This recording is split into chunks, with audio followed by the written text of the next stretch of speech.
SC రిజర్వేషన్ల A B C D వర్గీకరణను సాధించుకోవడానికి ఫిబ్రవరి 3న జరగబోయే 1,00,000 డప్పులు 1000 గొంతులు భారీ కళా ప్రదర్శనకు శ్రీకారం చుడుతూ మందకృష్ణ నేతృత్వంలో బహుజన యుద్ధ నౌక ఏవూరి సోమన్న అధ్యక్షతన మాదిగ కళామండలి జాతీయ నాయకులు ఎన్వై అశోక్ నేతృత్వంలో ఉమ్మడి జిల్లా కోఆర్డినేటర్ డాక్టర్ డప్పుస్వామి ఆధ్వర్యంలో నారాయణపేట జిల్లాలో సన్నాహక సమావేశం ఏర్పాటు చేయడమైంది। ఈ సమావేశంలో డప్పు కళాకారుల నూతన కమిటీని జిల్లా కమిటీని ఎన్నుకోవడం జరిగింది।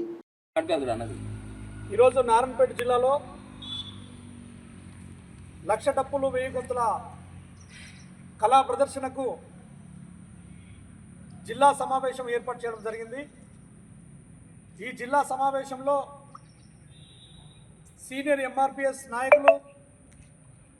ప్రస్తుతం నిర్విరామంగా పనిచేస్తున్నటువంటి నాయకులు, అదేవిధంగా జిల్లాలో ఉన్నటువంటి డప్పు కళాకారులు, కళా నాయకులు అందరి నేతృత్వంలో ఇక్కడ ఒక మీటింగ్ సమావేశం కావడం జరిగింది। ఈ సమావేశంలో జిల్లా కమిటీ ఎవరైతే డప్పు కళాకారులు ఉన్నారో గ్రామీణ స్థాయిలో, ఆ గ్రామీణ స్థాయిలో ఉన్నటువంటి కళాకారులను ఏకం చేస్తూ, మండల స్థాయిలో ఉన్నటువంటి కళాకారులను కమిటీలు వేస్తూ, జిల్లా స్థాయిలో ఒక పెద్ద కమిటీ వేసి 1,00,000 డప్పులు 1000 గొంతుల కార్యక్రమానికి శ్రీకారం చుట్టడం కోసం చేస్తున్నటువంటి ఈ సమావేశం ముఖ్యంగా రేపు జరగబోయేటువంటి జనవరి 3 తారీఖు నుంచి జనవరి 3 నుంచి ఫిబ్రవరి 3 వరకు మన గ్రామాలకు, మన మండలాలకు రథయాత్రలు వస్తున్నాయి। ఆ రథయాత్రలు ఒక 30 మంది కళాకారులు, డప్పు కళాకారులు డప్పు సంకనేసుకొని, కాళ్ళు గజ్జలు కట్టుకొని, గోసి గొంగడేసుకొని మన మాదిగ పల్లెలకు, పట్టణాల్లో ఉన్నటువంటి మండలాల్లో చౌరస్తల దగ్గర మరి వారి యొక్క ఆటపాట,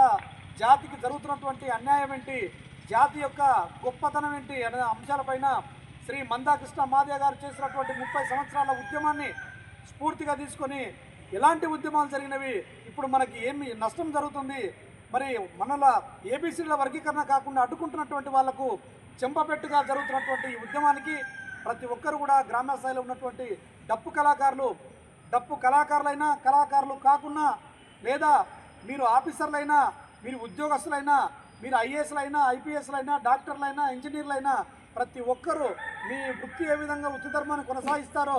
జాతి ధర్మాన్ని కూడా కొనసాగించే విధంగా ప్రతి ఒక్కరూ ఒక డప్పు కొనాలి, డప్పు వేసుకొని హైదరాబాద్కు లక్షలాది మంది తరలే విధంగా, అందుకోసమే ఈరోజు ఇక్కడ నారాయణపేట జిల్లాలో కార్యక్రమం జరుగుతుంది। కాబట్టి ఈ కార్యక్రమానికి విచ్చేసినటువంటి మీకు అందరికీ నమస్కారాలు తెలియజేస్తూ,